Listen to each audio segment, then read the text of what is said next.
Hello, good morning.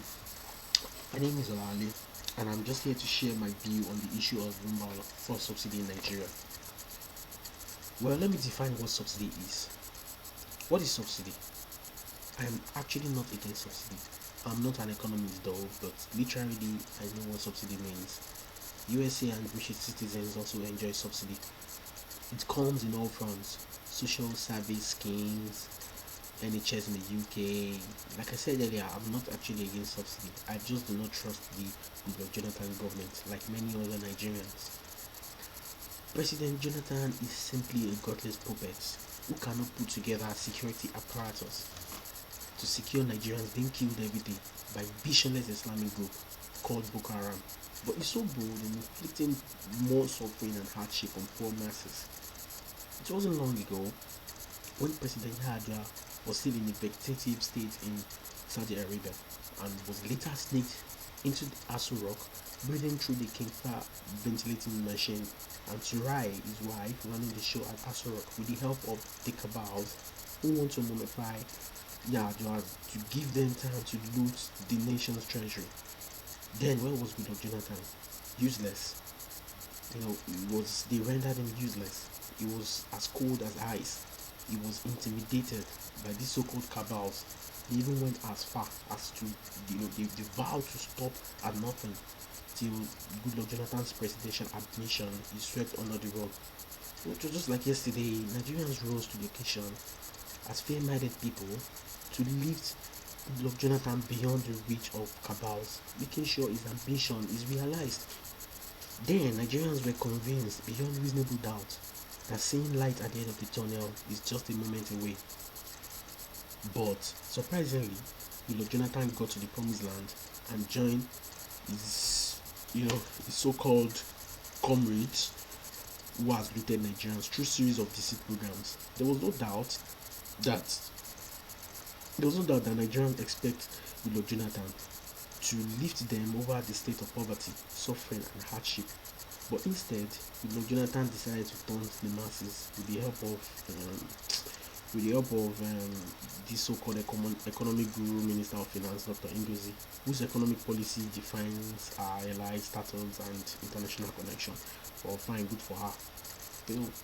However, he turned his back on those that helped him on his way up, jacked the price up, devised pleas from the suffering Nigerians who are struggling to see another day, from 65 to 145 naira. Haba, that is crazy. You're doubling the already overwhelming heavy burden on poor citizens. The picture may look pretty good to Goodluck Jonathan and his associates, but for Nigerians, it is pretty ugly, as they have to work more harder to get one square meal. Dr. Okulu can say it again why Nigerians do not trust government. Well, we've been there many times, as every one of them that get to the top always create new avenue to build the nation. Be it Vision 2020, Green Revolution, Operation Feed the Nation, or Mansa, we all know how they all ended. And, Madam Minister, this government is even more deceptive and insensitive than any in recent memory. Not even the dark Gogo Abacha could have increased prices at the time you and Jonathan did, considering the country was still mourning, trying to bury the dead from the Boko Haram bombings during Christmas. The president did not only spit but urinated on the grave of Nigerians being killed on that day. Was Jonathan not the number 2 man when the government agreed with organized labor not to raise fuel prices again until certain conditions, including the TAM project, which you now talk about, and power availability were met? This government now hires people to write blogs on the newspaper to deceive us, to deceive people. You say you will reduce prices after TM, right? So what is the regulation all about?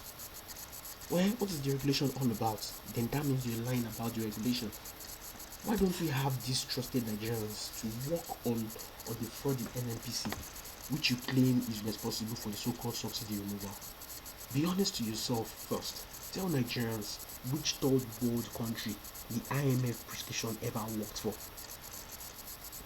Yes, tell us. Do not rubbish Dr. Christopher Kolade. Every economist knows the after effects of the IMF prescription will impoverish us the more. But you act that script and look at us in the face and spit. But you are not the first. Dr. Kalu Dikakalu did it for Babangida, and that let us deep in the hole. You were not here with us. The other agenda the IMF has sent you to do, which I know, is to devalue our currency. And before end of 2012, you will definitely take us to 250 naira per dollar. And that is why we hear that the IMF and the United Nations have congratulated your president on the so-called removal of fuel subsidy. What is their business? What is their business? Would anyone that likes your family congratulate your husband and the head of the family for starving or for punishing your source? It doesn't make sense. Tell Nigerians and the IMF, are this in the interest of Nigeria or your institution? Don't lie to our people anymore, please. How can we trust you with all this disconnect and deceit? Imagine you a mother claiming it is only 30% of Nigerians that have business with vehicles. Isn't that funny? It is funny. Others trek, right? They trek from Abuja to Lagos or from Lagos to Ibadan.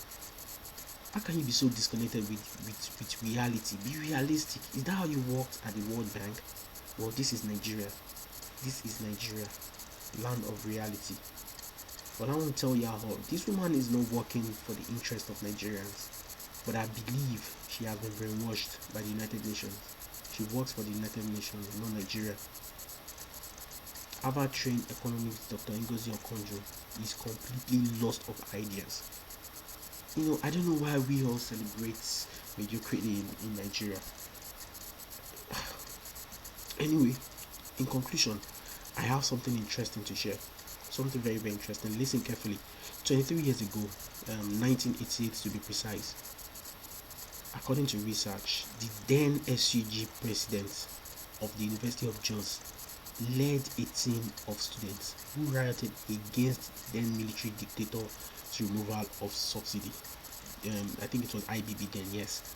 He labeled it a crime against the Nigerian masses and war against the poor. That SUG president is Mr. Marco, who is the current Minister for Information. Surprisingly, he has said that the removal of oil subsidy is long overdue. 23 years ago, you were going against it, and now you're saying it's long overdue. Isn't that funny? It's funny, seriously. Well, to conclude this, thanks for listening, and I just pray all this is over and everything can be reversed back to normal, and we have our normal 65 naira per liter. I'm so, I don't know what to say about these people anymore, but I'll just keep praying for Nigeria. God bless Nigeria. The vehicle of this country is just faulty. Yeah, it's faulty. It's faulty. They're taking us nowhere. It's faulty, and it's having 4 categories of people with different disability. Yes, we have the deaf, the dumb, the blind, and the lame. The driver is blind. The driver of this country is blind. He's blind and deaf. The conductor is blind. The engineer to repair the vehicle when the vehicle is faulty is lame, and the one even sent to buy spare parts at the market is deaf. So it's not just working. It's not just working. The present administration has nowhere to take this country except to destination of destruction, as far as I'm concerned. Thank you for listening. God bless you all. God bless Nigeria. Peace on earth. Bye.